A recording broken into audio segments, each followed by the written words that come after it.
प्रिय श्रोता मित्र, आपको मेरा नमस्कार। आशा करता हूं कि आप सब कुशल होंगे और वेद पाठशाला कार्यक्रम से आत्मिक लाभ प्राप्त कर रहे होंगे। मित्र, इस अध्ययन का जो उद्देश्य है वो है पवित्र शास्त्र का सर्वेक्षण करना, ताकि इस सर्वेक्षण से आप पवित्र शास्त्र को सीख सको, समझ सको और परमेश्वर के वचन को अपने जीवन में लागू कर सको। इन दिनों में हम पवित्र शास्त्र के तीसरे पुस्तक अर्थात लय व्यवस्था का अध्ययन कर रहे हैं। इसके पहले कि हम इस कठिन पुस्तक लय व्यवस्था को समझें, हमने इस पुस्तक के और मिलाप वाले तंबू के विषय में उसके संदर्भ और उसके महत्व को देखा था। जिस तरह पुराने और नए नियम से मिलाप वाले तंबू के विषय में कुछ संदर्भ को देखा और उस पर विश्वास करके कुछ लाभ प्राप्त किया, उसी प्रकार लय व्यवस्था की पुस्तक से हम पुराने और नए नियम के संदर्भों से कुछ बातों को आज सीखेंगे। कुछ सप्ताह पहले हमने आपसे कहा था कि जब लोग पवित्र शास्त्र को पढ़ेंगे और उत्पत्ति, निर्गमन और लय व्यवस्था तक पहुंचेंगे, तब वे इस लय व्यवस्था की बातों को नहीं समझ पाएंगे और उसे पढ़ना छोड़ देंगे। वे इस बात को नहीं समझ पाएंगे कि यह पुस्तक याजकों के लिए एक छोटी नियमावली पुस्तिका के समान है, जिसे उन्हें मिलाप वाले तंबू में उपयोग करना है। मित्र, यदि आप पुराने नियम से याजक के विषय में नहीं जानते, तो आप उस नियम पुस्तिका को भी नहीं जान सकते। मैं विश्वास करता हूं कि संपूर्ण पवित्र शास्त्र परमेश्वर की प्रेरणा से रचा गया है, परंतु सभी भाग बराबर रूप से प्रेरित नहीं हुए हैं। लय व्यवस्था की पुस्तक में याजकों की नियमावली पुस्तिका उन्हें यह आदेश देती है कि पशुओं का वध कैसे किया जाना है और उनके अंतड़ियों को क्या करना है। यह पद भजन संहिता 23 और पहला कुरिन्थियों 13 अध्याय, जिसमें प्रेम के विषय में लिखा है, उसके बराबर प्रेरित नहीं है। परंतु मित्र, आप यह अनुभव न करें कि इसमें आत्मिक सच्चाई नहीं है।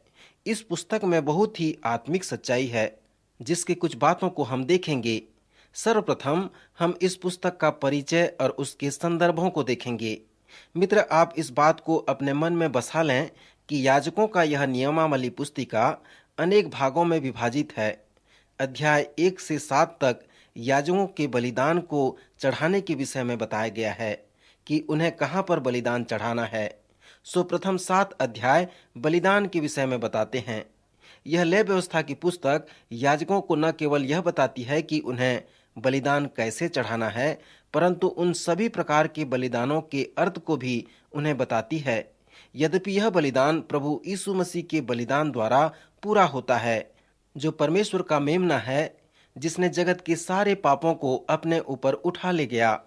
सो मित्र, इस प्रकार से हम लय व्यवस्था की पुस्तक के प्रथम 7 अध्याय से जो याजकों को दिए गए वहां पर आदेशों के विषय में हम देख सकते हैं। वे सब प्रभु यीशु मसीह के सुसमाचार के विषय में इंगित करते हैं।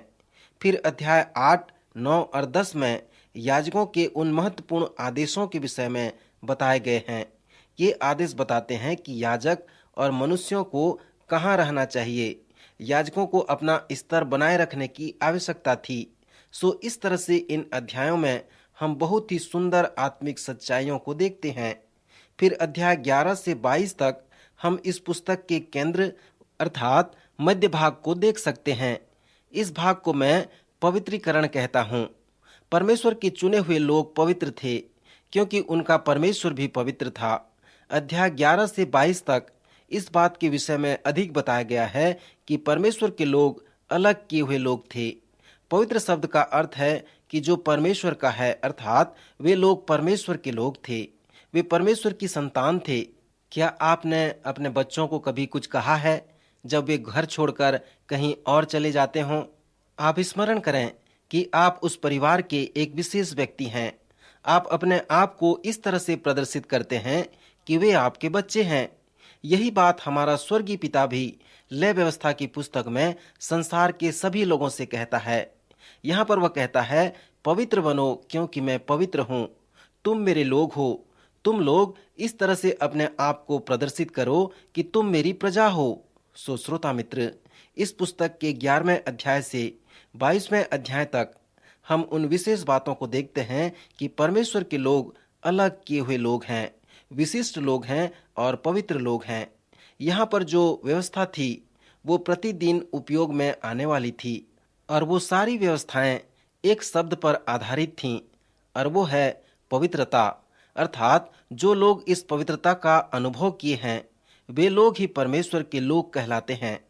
फिर 23 से 25 अध्याय जिसमें हम सेवा या नौकरी के विषय में देख सकते हैं। यहूदी विश्वास के अनुसार उनके कार्य में अनेक प्रकार की छुट्टियां थीं। आप पवित्र शास्त्र के प्रथम 5 पुस्तकों में उन दस्तावेजों को प्राप्त कर सकते हैं। याजकों को उन पवित्र दिन के लिए चुना गया था कि वे सभी विधि विधान को पूरा करें। सो याजकों को यह आदेश दिया गया था कि वे पवित्र समारोह को जिसे उस विशेष समय पर आयोजन किया गया है उसका वो अवलोकन करें। मित्र, जब आप लेवी व्यवस्था के इस भाग में आते हैं तो आप यह प्रश्न पूछें कि क्यों परमेश्वर ने याजकों को यह निर्देश दिया कि वे उस पवित्र दिन को स्मरण रखें, जैसे कि फसह का पर्व। परमेश्वर चाहता था कि वे इस दिन को स्मरण रखें क्योंकि परमेश्वर के लोग उसे सरलता से भूल जाते थे और परमेश्वर उसे जानता था। इसलिए परमेश्वर ने उन्हें निर्देश दिया कि वे उस पवित्र दिन को न भूलें परंतु स्मरण रखें। फिर लेवी व्यवस्था के अंतिम 2 अध्यायों को मैं आत्मसमर्पण का अध्याय कहता हूँ। लेवी व्यवस्था, व्यवस्था विवरण और यहोशू की पुस्तक एक दूसरे से मिलते जुलते हैं। इसमें परमेश्वर के लोगों को यह निर्देश दिया गया है कि वे व्यवस्थाओं का पालन करें और जैसे उन्हें पवित्र कहकर बुलाया गया है वे अपने आप को पवित्र रख सकें, क्योंकि उन्हें इसलिए छुड़ाया गया है और उनका उद्धार किया गया है कि वे लोग पवित्र बने। मूसा ने भी कहा कि यद्यपि वह बोलने में निपुण नहीं था और स्पष्ट रूप से नहीं बोल पाता था, फिर भी उसने पूरे 5 पुस्तकों में और विशेष करके लेवी व्यवस्था और व्यवस्था विवरण में उसने लोगों को इस प्रकार से संबोधित किया कि वे पवित्र जीवन व्यतीत करें। सो मित्र, यहाँ पर लेवी व्यवस्था की पुस्तक का संदर्भ और परिचय समाप्त होता है। मुझे आशा है कि जब आप लेवी व्यवस्था की पुस्तक को पढ़ेंगे इन जानकारियों के द्वारा आपको सहायता मिलेगी। हमने देखा कि याजकों की विधि पुस्तिका 2 भागों में विभाजित है। कुछ आत्मिक आशीषों को मैं बताना चाहता हूँ जिसे आप पढ़कर प्राप्त कर सकते हैं। उदाहरण के लिए प्रथम भाग को देखें जहाँ पर बलिदान के विषय में बताया गया है। आप ये भी देखने पाएंगे कि परमेश्वर ने याजकों को कैसे निर्देश दिया कि वे परमेश्वर को बलिदान चढ़ाएं। उदाहरण के लिए जब पापी मिलाप वाले तंबू के पास अपने पापों की क्षमा के लिए आता था तो वह द्वार पर याजकों से मिलता था। तब याजक उसे उस बलिदान के विषय में निर्देश देता था जिसके लिए वह पापी बलिदान करना चाहता था। फिर वह पापी जिस पशु को बलिदान के लिए लाता था उसे यह निर्देश मिलता था कि वह अपना हाथ उस पशु के सिर के ऊपर में रखे। जब पापी ऐसा करता था तब पापी व्यक्ति का सारा पाप उस पशु के ऊपर आ जाता था। तब याजक उस पशु को लेकर यहोवा के निकट बलिदान करता था और उसके लहू को तंबू के विभिन्न स्थानों में छिड़कता था। सो इस तरह से पापी के पाप के बदले में बलिदान किया जाता था जिससे वह पापी अपने पाप की मृत्यु से बच जाता था। पौलुस प्रेरित ने नए नियम में प्रभु यीशु मसीह की मृत्यु को इस तरह से व्याख्या किया है कि मसीह संसार के सभी लोगों के पापों का प्रायश्चित है। 2 कुरिन्थियों उसका 5वां अध्याय 21 पद में वचन इस प्रकार कहता है, जो पाप से अज्ञात था अर्थात प्रभु यीशु मसीह, उसी को उसने हमारे लिए पाप ठहराया कि हम उसमें होकर परमेश्वर की धार्मिकता बन जाएं। फिर पहला पतरस 2 अध्याय 24 पद में पतरस कहता है, वह आप ही हमारे पापों को अपनी देह पर लिए हुए क्रूस पर चढ़ गया, जिससे हम पापों के लिए मर करके धार्मिकता के लिए जीवन बिताएं। मित्र, कई लोग यह कहते हैं कि प्रभु यीशु मसीह की यह प्रायश्चित कार्य मृत्यु पवित्र शास्त्र के आधार पर नहीं है, परंतु ऐसा नहीं है मित्र। पवित्र शास्त्र में अनेक स्थानों पर यह बताया गया है कि प्रभु यीशु मसीह ही हमारे पापों का प्रायश्चित है। पुराने नियम में फसह की पर्व के विषय में बताया गया है। फिर हम लेवी व्यवस्था में इसके सच्चाइयों को देखते हैं। नए नियम में इस सच्चाई को प्रभु यीशु मसीह के जीवन से देखते हैं। पुराने नियम के भविष्यवक्ता लोगों ने इस बात की भविष्यवाणी पवित्र शास्त्र में की है। वे जानते थे कि यीशु मसीह आने वाला है और वे ये भी जानते थे कि वह मसीहा पशु बलि के बलिदान को पूरा करेगा। यशायाह जैसे भविष्यवक्ता ने यशायाह उसके 53 उसके 6 पद में कहा, हम तो सब के सब भेड़ों की नाई भटक गए थे, हम में से हर एक ने अपना अपना मार्ग लिया और यहोवा ने हम सबों के अधर्म का बोझ उसी पर लाद दिया। श्रोता, यह पद बहुत ही अच्छा पद है। इस पद का प्रारंभ और अंत हम सब के सब से होता है। इस पद के अनुसार आप अपने आप से 2 प्रश्न पूछें। प्रथम, हम सब के सब भेड़ों की नाई भटक गए थे। क्या आप अपने आप को इस पद के साथ जोड़ते हैं? और दूसरा, हम में से हर एक ने अपना अपना मार्ग लिया। क्या आप कभी यह अनुभव किए कि आप भी इसमें शामिल हैं? क्या आप यह विश्वास करते हैं कि आप एक पापी हैं, एक भेड़ की तरह हैं और इससे आपको अंगीकार करने की आवश्यकता है? यदि आप यह विश्वास करते हैं कि यहोवा ने हम सबों के अधर्म का बोझ प्रभु यीशु मसीह के ऊपर लाद दिया, तो आप पाप से बचाए हुए, उद्धार पाए हुए लोग हैं, जिन्हें आज हम उद्धार पाए हुए अर्थात नया जन्म पाए हुए मसीही कहते हैं। यहाँ पर जो कुछ भी हम लय व्यवस्था की पुस्तक में प्रभु यीशु मसीह के विषय में देखते हैं, वो सभी सुसमाचार में पाए जाते हैं। श्रोता मित्र, मैं इस चुनौती के साथ आज आपको छोड़ना चाहता हूँ कि जो 2 प्रश्न आज आपके सामने हैं, क्या आप यह विश्वास करते हैं कि आप भी उसमें सम्मिलित हैं? यशायाह कहता है कि हम तो सब के सब भेड़ों की नाई भटक गए थे और हम में से हर एक ने अपना अपना मार्ग लिया। मित्र, क्या आप यह विश्वास करते हैं कि आप भी इसमें सम्मिलित हैं? फिर जो शुभ समाचार यशायाह हमें सुनाता है कि यहोवा ने हम सबों के अधर्म का बोझ अपने पुत्र यीशु मसीह के ऊपर लाद दिया, क्या इस पर आप विश्वास करके उसमें अपने आप को सम्मिलित करते हैं? परमेश्वर ने कहा कि हारून और उसके पुत्रों का मैंने अभिषेक किया है कि उन्हें होम बलि के पशु का जांग और छाती दिया जाए। ये उनके परिश्रम की मजदूरी है। सो इस तरह से इसे होम बलि से अलग किया जाए और उन सभी याजकों को जो प्रभु की सेवा करते हैं दिया जाए। यह सर्वदा इस्राएलियों की ओर से उनका हक बना रहे। मैं सोचता हूँ यही वो मूल आधार है जो पवित्र शास्त्र के प्रारंभ में ही रखा गया है, जिसे हम याजकों को अदा किया हुआ उनका वेतन कहते हैं। मित्र, सेवक या भक्त शब्द के अंदर जो महत्वपूर्ण शब्द छुपा हुआ है, वो शब्द है अभिषिक्त। वे याजक लोग अभिषिक्त पुरुष होते थे। उनमें होकर पवित्र आत्मा अपना अद्भुत कार्य हमारे जीवन में करता है। परंतु जब हम प्रेरितों के काम नामक पुस्तक में आते हैं, वहां पर पवित्र आत्मा के कार्य को हम महान और अद्भुत रूप से होते हुए देखते हैं। यहाँ पर सबों के लिए परमेश्वर का महान अनुग्रह बना हुआ था और वचन में इस प्रकार से बताया गया है कि जब पवित्र आत्मा आएगा तब तुम सामर्थ पाओगे। अर्थात मित्र, पवित्र आत्मा का अभिषेक आपके ऊपर यही है जो सेवकाई के साथ हमेशा जुड़ा रहता है, क्योंकि जब तक पवित्र आत्मा आप में नहीं आएगा आप सेवकाई नहीं कर सकते। पवित्र आत्मा आप में कार्य कर रहा है।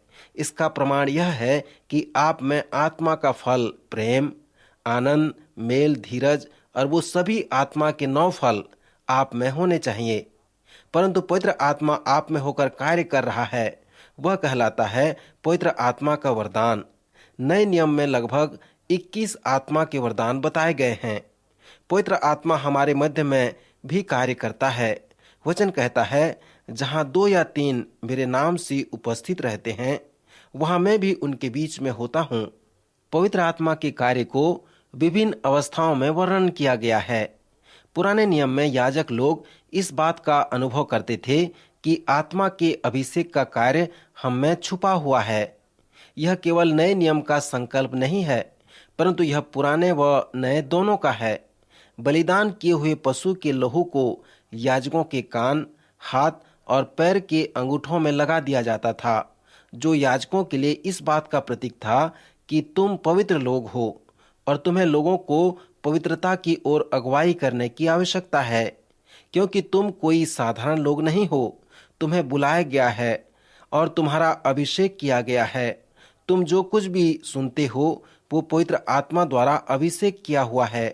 तुम्हारे हाथों का इशारा और तुम अपने पैरों द्वारा जिस मार्ग पर चलते हो वो सब परमेश्वर द्वारा अभिषेक किया हुआ है। इस लय व्यवस्था की पुस्तक में हम और भी अच्छे उदाहरण को देख सकते हैं। जब मूसा ने व्यवस्था की पुस्तकों को लिखा तो उसने प्रभु यीशु मसीह के विषय में भी लिखा।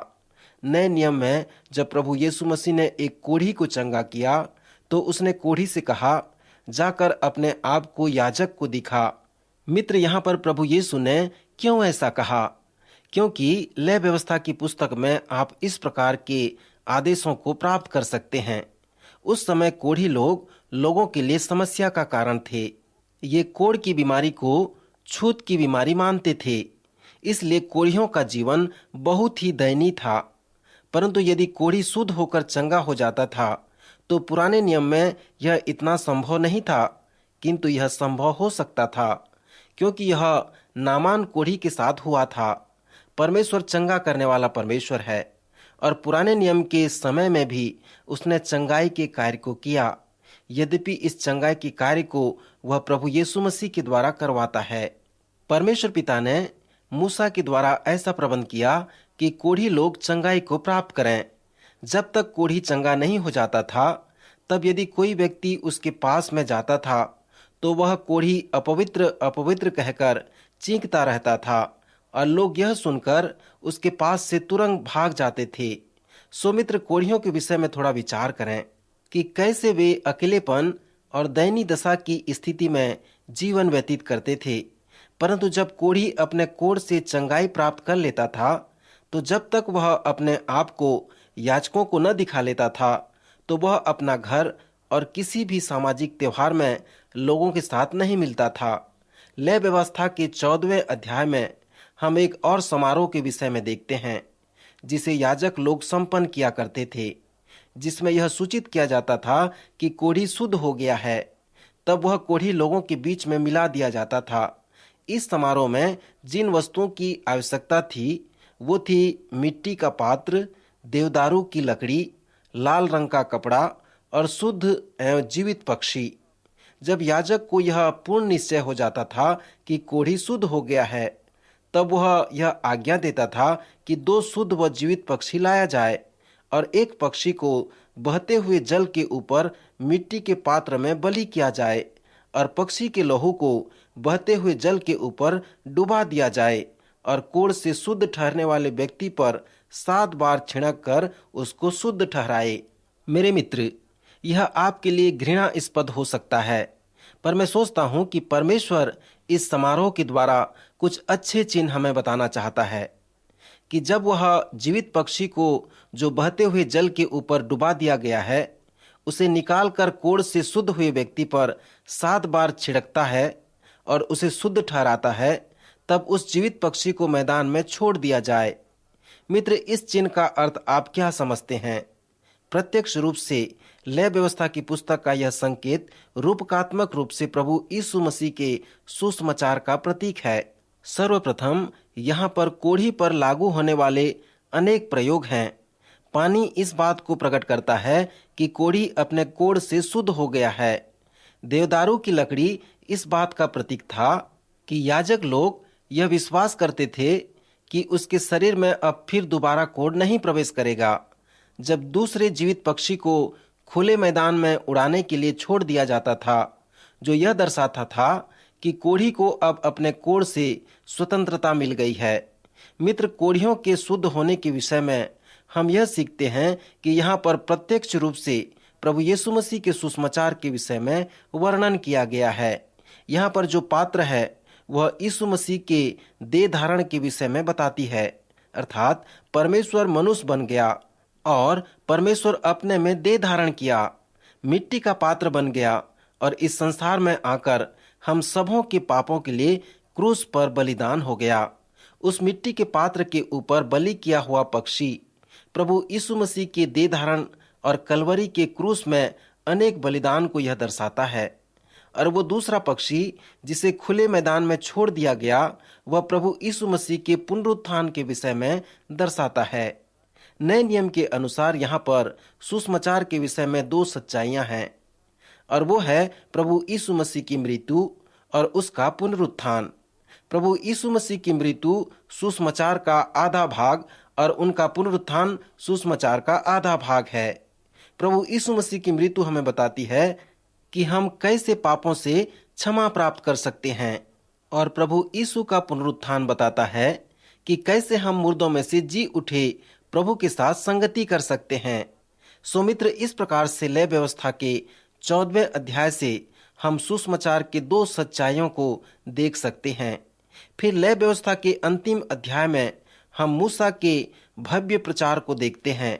सचमुच में मित्र, यह एक बहुत अच्छा प्रचार था, जिसे हम व्यवस्था विवरण के अंत में भी प्राप्त कर सकते हैं, जहां पर इस प्रकार प्रचार किया गया है, तुम मेरी विधियों पर चलो और मेरी आज्ञाओं को मानकर उनका पालन करो, तो मैं तुम्हारे लिए समय समय पर मेंह बरसाऊंगा तथा भूमि अपनी उपज उपजाएगी और मैदान के वृक्ष अपने फल समय समय पर दिया करेंगे।